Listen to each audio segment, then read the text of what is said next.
If elected, would you continue the push to transfer federal lands to the state or sell them off? Absolutely. We should have as much land as possible in the hands of the people. There's no reason for the federal government to own the vast majority of the land in states in the West. The people can preserve it, can conserve it, can develop it.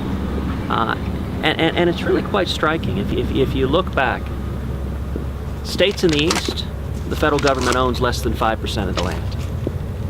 The people of New York are perfectly fine with that. The people of Florida are perfectly fine with that. The people of Texas are perfectly fine with that.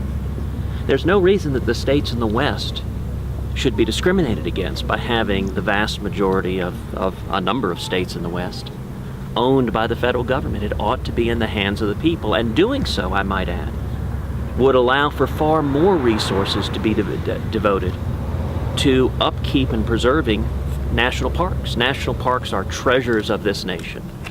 They're not receiving sufficient upkeep. And if the federal government were focused on preserving national parks rather than just a couple of days ago, I was in the state of Nevada. Over 80% of the state of Nevada is owned by the federal government. So would you like to see national parks included in that transfer to the states? Of course not. Of course not. National parks are a critical role for the federal government. I just said one of the purposes of doing so would be to allow the federal government to devote more resources, more manpower to preserving and upkeeping national parks.